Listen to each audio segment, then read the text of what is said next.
നമസ്കാരം. ശരിക്കുള്ള പണി ഇറാൻ തുടങ്ങിയില്ല. അതിനു മുമ്പ് തന്നെ കിളവൻ ട്രംപിന് മതിയായി. ട്രംപ് പറയുകയാണ്, ഞങ്ങൾ യുദ്ധം ജയിച്ചു കഴിഞ്ഞു, യുദ്ധം ഉടൻ തന്നെ തീരും. ഞങ്ങൾ ഇറാൻ്റെ നേവി, അവരുടെ എയർഫോഴ്സ്, അവരുടെ മിലിറ്ററി, അവരുടെ മിസൈലുകൾ എല്ലാം സമ്പൂർണ്ണമായി തകർത്ത് കഴിഞ്ഞു. ഇനി അവിടെ യുദ്ധം ചെയ്യാനായിട്ടൊന്നുമില്ല. അതുകൊണ്ട് യുദ്ധം ഉടൻ തന്നെ തീരും.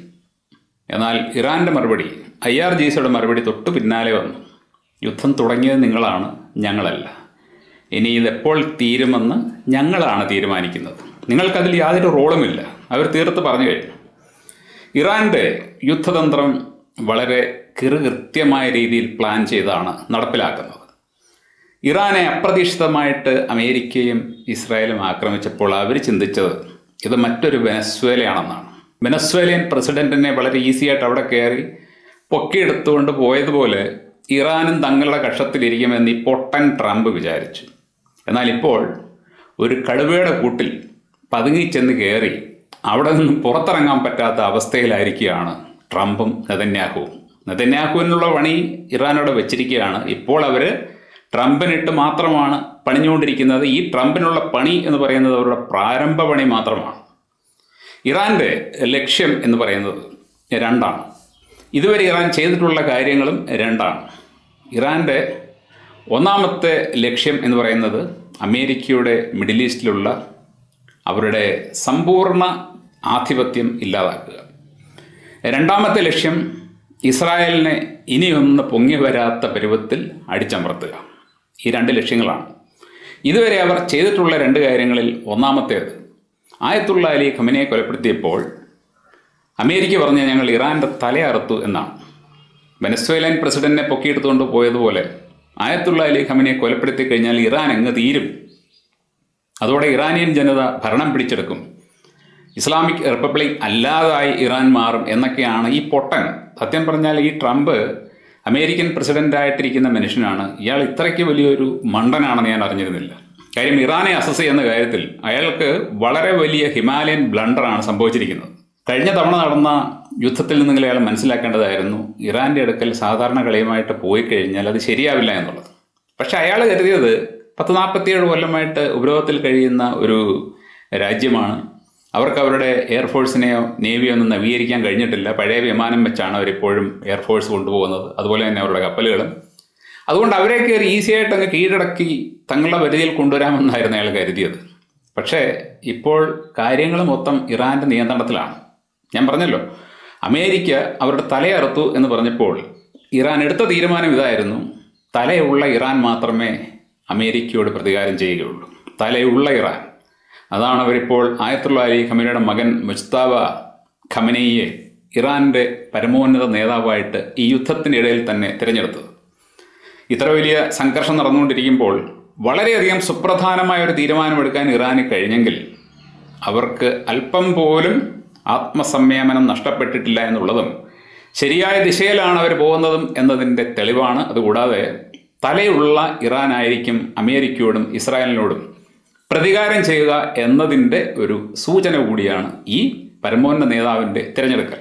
രണ്ടാമത് ഇറാൻ ചെയ്തുകൊണ്ടിരിക്കുന്നത് അമേരിക്കയുടെയും ഇസ്രായേലിനെയും ചിറകുകൾ ഓരോന്നോരോന്നായിട്ട് അരിയുകയാണ്. ഇവരുടെ ഏറ്റവും വലിയ ശക്തി എന്ന് പറയുന്നത് ഇവരുടെ മിഡിൽ ഈസ്റ്റിലുള്ള റഡാർ സംവിധാനങ്ങളാണ്, അതുപോലെ തന്നെ എയർ ഡിഫൻസ് സിസ്റ്റങ്ങളാണ്. ഇവയെ മാത്രം ലക്ഷ്യം വെച്ചുകൊണ്ടായിരുന്നു ഇറാൻ തുടക്കത്തിൽ ആക്രമണം നടത്തിയത്. എന്നാൽ പിന്നീട് അവരത് കുറച്ചുകൂടി വിപുലമാക്കി. അമേരിക്കയുമായിട്ട് ബന്ധപ്പെട്ട് ഏതെല്ലാം സ്ഥാപനങ്ങൾ മിഡിൽ ഈസ്റ്റിലുണ്ടോ അവയെല്ലാം ഇറാൻ ലക്ഷ്യം വെച്ചിരിക്കുകയാണ്. അവയ്ക്കെല്ലാം നേരെ ആക്രമണം നടത്തുകയാണ്. ഇങ്ങനെ ആക്രമണം നടത്തുന്നതിലൂടെ അവർ മറ്റൊരു കാര്യം കൂടി ലക്ഷ്യം വെക്കുന്നുണ്ട്. നിങ്ങളൊരു പക്ഷേ വായിച്ചു കാണും, സൈപ്രസിൽ ഇംഗ്ലണ്ടിൻ്റെ ഒരു നേവൽ ബേസോ മിലിറ്ററി ബേസോ മറ്റോ ഉണ്ട്. അതിന് നേരെ ഒരു ആക്രമണം ഉണ്ടായി. അത് ഇറാനാണ് നടത്തിയതെന്നാണ് നമ്മൾ വായിച്ചത്. പക്ഷേ ഇറാൻ പിന്നീട് തള്ളിക്കളഞ്ഞു. ഞങ്ങൾ സൈപ്രസിനെ ആക്രമിച്ചിട്ടില്ല എന്നാണ് അവർ പറഞ്ഞത്. പക്ഷേ സൈപ്രസിലെ ജനങ്ങൾ ഇപ്പോൾ ഇംഗ്ലണ്ടിനോട് പറയുന്നത്, നിങ്ങളുടെ ഈ നേവൽ ബേസ് ഇവിടുന്ന് എടുത്തുകൊണ്ട് പോകണം. ഇതിവിടെ ഉള്ളതുകൊണ്ടാണ് ഞങ്ങൾക്ക് നേരെ ആക്രമണം ഉണ്ടായത്. ഇതിവിടെ ഉള്ളതുകൊണ്ട് ഞങ്ങൾക്കൊരു ഗുണവുമില്ല. വളരെയധികം സമ്മർദ്ദം അവർ ബ്രിട്ടൻ്റെ മേലിപ്പോൾ ചെലുത്തുകയാണ്. ഇതേ കാര്യം തന്നെ അറബ് രാജ്യങ്ങളും ചെയ്യാനുള്ള ഒരു സാഹചര്യമാണ് ഇറാൻ ഉണ്ടാക്കിക്കൊണ്ടിരിക്കുന്നത്.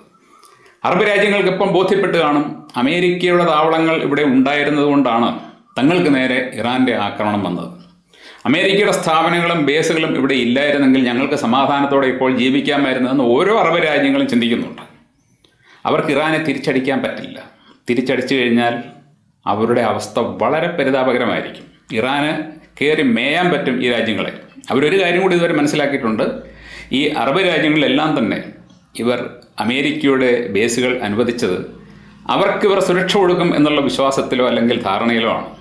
പക്ഷേ ഇപ്പോൾ അവർക്ക് മനസ്സിലായി, ഇറാൻ്റെ ആക്രമണത്തിൽ നിന്നും സ്വയം രക്ഷപ്പെടാൻ പോലും കഴിവില്ലാത്ത പട്ടാളക്കാരാണ് അമേരിക്കയ്ക്കുള്ളത്. കാരണം അമേരിക്കയുടെ റഡാറുകളും അവരുടെ എയർ ഡിഫൻസ് സിസ്റ്റങ്ങളും അവരുടെ കോൺസുലേറ്റുകളും അവരുടെ മറ്റ് സ്ഥാപനങ്ങളും ഒക്കെ ഇറാൻ നിരന്തരം ആക്രമിച്ച് തകർത്തുകൊണ്ടിരിക്കുകയാണ്. ഈ അറബ് രാജ്യങ്ങൾ ഇടപെട്ട് ഇൻ്റർസെപ്റ്റ് ചെയ്തില്ലായിരുന്നെങ്കിൽ ഇതിനോടകം തന്നെ മിഡിൽ ഈസ്റ്റിൽ അമേരിക്കയ്ക്ക് പേരിന് പോലും ഒരു സ്ഥാപനം ബാക്കി ഉണ്ടാകുമായിരുന്നില്ല. എന്നാൽ ഇറാൻ ഇപ്പോൾ മിഡിൽ ഈസ്റ്റ് രാജ്യങ്ങളുടെ ആക്രമണത്തെ അത്ര കാര്യമായിട്ടെടുക്കാതെ അവരുടെ എയർ ഡിഫൻസ് സിസ്റ്റങ്ങൾ മെല്ലെ മെല്ലെ ക്ഷയിപ്പിക്കാനുള്ള ശ്രമമാണ് നടത്തിക്കൊണ്ടിരിക്കുന്നത്. അവ ക്ഷയിച്ചു കഴിഞ്ഞാൽ, അവ ഇല്ലാതായി കഴിഞ്ഞാൽ പിന്നീട് അമേരിക്കൻ ടാർഗറ്റുകൾ അവരുടെ മുമ്പിൽ നഗ്നമായിട്ട് കിടക്കും. അവർ ഈസിയായിട്ട് അതെല്ലാം അടിച്ചു തകർക്കും. ഇറാൻ്റെ ഈ ഒരു ലക്ഷ്യം, ഒന്നാമത്തെ ലക്ഷ്യം അമേരിക്കയുടെ മിഡിൽ ഈസ്റ്റിലുള്ള അവരുടെ സ്വാധീനവും നിയന്ത്രണവും സമ്പൂർണ്ണമായിട്ട് ഇല്ലാതാക്കിയ ശേഷം പിന്നെയാണ് അവർക്ക് പ്രധാനപ്പെട്ട പുള്ളി ഒരു വിഷയമായിട്ട് വരുന്നത്. ആദ്യം ഈ പുള്ളിക്ക് സഹായം കൊടുക്കുന്ന അണ്ണൻ്റെ ഏർപ്പാട് തീർക്കുക, അതിനുശേഷം ഇസ്രായേലിന് നേരെ തിരിയുക. ഇസ്രായേലിനെ അവർ ഇതെല്ലാം കഴിഞ്ഞിട്ട് ആക്രമിക്കാൻ വെച്ചിരിക്കുകയാണ്. ഇസ്രായേലിന് കനത്ത തിരിച്ചടി എന്ന് പറഞ്ഞാൽ ഒരുപക്ഷെ നെതന്യാഹുവോ അമേരിക്കയോ ചിന്തിക്കുന്നതിനപ്പുറമുള്ള ഒരു ശക്തമായ തിരിച്ചടി ഇസ്രായേലിന് കൊടുത്ത ശേഷമേ ഈ യുദ്ധം നിൽക്കാൻ പോകുന്നുള്ളൂ. അത് പല ഇസ്രായേലികളും ഭയക്കുന്നുണ്ട്. ഞാൻ ഈ സമയത്ത് ഒരു ഇസ്രായേലി പത്രത്തിലെ ഒരു ഫീച്ചർ വായിച്ചു. സാധാരണ മട്ടിൽ ഇസ്രായേലി പത്രങ്ങൾ യുദ്ധവുമായിട്ട് ബന്ധപ്പെട്ട് എപ്പോഴും ഇറാനെ ദുർബലമായിട്ട് കാണുകയും അമേരിക്കയും ഇസ്രായേലിനും ഒക്കെ പുകഴ്ത്തിയുമാണ് ഫീച്ചറുകൾ എഴുതുന്നത്. എന്നാൽ ഈ ഫീച്ചർ നേരെ തിരിച്ചായിരുന്നു. വളരെ വലിയൊരു ആശങ്കയാണ് ആ പത്രം പങ്കുവച്ചത്. ആ പത്രം പറഞ്ഞത്, ഇറാൻ ഇപ്പോൾ അമേരിക്കയുടെ നിരവധി റഡാറുകൾ തകർത്ത് കഴിഞ്ഞു. ഈ റഡാറുകളാണ് അവരെ നിരീക്ഷിക്കാനുണ്ടായിരുന്ന കണ്ണുകൾ. ഈ റഡാറുകൾ ഇനി മാറ്റി രണ്ടാമത് വെക്കണമെന്നുണ്ടെങ്കിൽ വർഷങ്ങൾ വേണ്ടി വരും. ഒരുപാട് ചിലവുള്ള കാര്യമാണത്. അതുകൊണ്ട് തന്നെ ഈ യുദ്ധസമയത്ത് വളരെ വലിയ ഒരു തിരിച്ചടിയാണ് അമേരിക്കയ്ക്കും ഇസ്രായേലിനും അവരുടെ ഈ നിരീക്ഷണ സംവിധാനങ്ങൾ ഇല്ലാതായതിലൂടെ വന്നിരിക്കുന്നത് എന്നാണ്. എന്ന് പറഞ്ഞാൽ ഇറാന് വളരെ സുഗമമായിട്ട് തന്നെ ഇപ്പോൾ അമേരിക്കൻ ബേസുകളെയും അതുപോലെ തന്നെ ഇസ്രായേലിനെയും ആക്രമിക്കാൻ പറ്റും. പക്ഷേ അവർക്ക് ധൃതിയൊന്നുമില്ല. അവർ സാവകാശമാണെല്ലാം ചെയ്യുന്നത്. അവർ ഹോർമോസ് ബ്ലോക്കാക്കി അതുവഴി കപ്പലുകൾ വിടാതെ ഇന്ത്യയുടെയും ചൈനയുടെയും റഷ്യയുടെയും അങ്ങനെ ചില രാജ്യങ്ങളിലെ കപ്പലുകൾ മാത്രം കടത്തിവിടുന്നുണ്ട്. അതുകൊണ്ട് തന്നെ വളരെ വലിയ തോതിൽ എണ്ണവില കൂടിയിരിക്കുകയാണ്. എന്നാൽ ഹോർമോസ് ഞങ്ങൾ നിയന്ത്രിക്കുമെന്നും ഞങ്ങളുടെ നേവി അവിടെ വരുമെന്നും ട്രംപ് പറഞ്ഞിട്ടുണ്ട്. ഇറാൻ പറഞ്ഞാൽ ഞങ്ങൾ കാത്തിരിക്കുകയാണെന്നാണ്. ധൈര്യമുണ്ടെങ്കിൽ നിങ്ങൾ അവിടെ വരാൻ വെല്ലുവിളിച്ചിരിക്കുകയാണ്. അതുപോലെ തന്നെ ട്രംപ് പറഞ്ഞിരുന്നത് ഞങ്ങൾ നിങ്ങളുടെ ആർമിയെ, അതായത് കരസേനയെ ഇറാനിലിറക്കുമെന്ന്. അപ്പോഴും ഇറാൻ പറഞ്ഞത് we are waiting for them, ധൈര്യമായിട്ട് വിട്, നമുക്ക് കാണാം. ഈ മണ്ണിൽ കാല് കുത്തുന്ന ഒരൊറ്റ അമേരിക്ക പട്ടാളക്കാരൻ ഇവിടെ നിന്ന് ജീവനോടെ തിരിച്ചു പോകില്ല എന്നവർ അഡ്വാൻസ് ആയിട്ട് പറഞ്ഞു കഴിഞ്ഞു. എന്ന് പറഞ്ഞാൽ യാതൊരു വിധത്തിലും ഇറാനെ തളയ്ക്കാൻ പറ്റില്ല എന്നുള്ളത് അമേരിക്കയ്ക്ക് മനസ്സിലായി. അതുകൊണ്ട് എങ്ങനെയെങ്കിലും യുദ്ധം നിർത്തി ഗൾഫ് രാജ്യങ്ങളെ രക്ഷിക്കണമെന്നും ഇസ്രായേലിനെ രക്ഷിക്കണമെന്നും ഇപ്പോൾ അമേരിക്ക ആഗ്രഹമുണ്ട്. പക്ഷേ ഇറാനാണെങ്കിൽ ഈ യുദ്ധം ഇനി മറ്റൊരു ഉഡായിപ്പിലൂടെ നിൽക്കാൻ പോകുന്നില്ല. അവരവരുടെ ലക്ഷ്യം നേടാതെ പിന്മാറാൻ പോകുന്നില്ല. ഇറാനികൾക്ക് മരിക്കാൻ ഒരു പേടിയുമില്ല. ആയത്തുള്ള അലി ഖമനി ബംഗറിൽ ഒളിച്ചിരിക്കുന്ന ഒരു ഭീരുവായിരുന്നില്ല. അദ്ദേഹം അങ്ങനെ ഇരുന്നെങ്കിൽ അദ്ദേഹത്തിന് മരണം സംഭവിക്കില്ലായിരുന്നു. അദ്ദേഹം മറ്റുള്ള ആൾക്കാരെ പോലെ സാധാരണ മട്ടിൽ തന്നെയാണ് പ്രവർത്തിച്ചിരുന്നത്. അതുകൊണ്ട് അദ്ദേഹത്തെ കൊലപ്പെടുത്തിയത് വളരെ വലിയൊരു ഇൻ്റലിജൻസ് വിജയമൊന്നുമല്ല. അതങ്ങനെയൊക്കെയാണെന്ന് ചില ആൾക്കാർ വർണ്ണിക്കുന്നുണ്ട്. ഒരിക്കലുമല്ല. ആയത്തുള്ള അലി ഖമനി മറ്റാൾക്കാരെ പോലെ സാധാരണ മട്ടിൽ ഓഫീസിലിരുന്ന് ജോലി ചെയ്യുന്ന സമയത്താണ് ഇവർ അദ്ദേഹത്തെ ആക്രമിച്ച് കൊലപ്പെടുത്തിയത്. പക്ഷേ അദ്ദേഹത്തെ കൊലപ്പെടുത്തിയതാണ് ഇപ്പോൾ ഇവർക്ക് പറ്റിയ ഏറ്റവും വലിയ അബദ്ധം. അദ്ദേഹത്തിൻ്റെ പിൻഗാമിയായിട്ട് വന്നിരിക്കുന്ന മകൻ അദ്ദേഹത്തെ പോലെ ഒരു മിതവാദിയല്ല, കർക്കശക്കാരനായിട്ടുള്ള ഒരു വ്യക്തിയാണ്. എന്ന് പറഞ്ഞാൽ ഖമനേയേക്കാൾ വലിയ അപകടമാണ് ഈ മൊജ്തബ ഖമനൈ ഇവർക്കുണ്ടാക്കാൻ പോകുന്നത്. ഇപ്പോൾ ഗൾഫ് രാജ്യങ്ങളിൽ നടന്നുകൊണ്ടിരിക്കുന്ന ഈ ആക്രമണങ്ങൾ പോലും ഖമനൈ ഉണ്ടായിരുന്നെങ്കിൽ ഇത്രയൊന്നും ഉണ്ടാകില്ലായിരുന്നു എനിക്ക് നല്ല ഉറപ്പാണ്.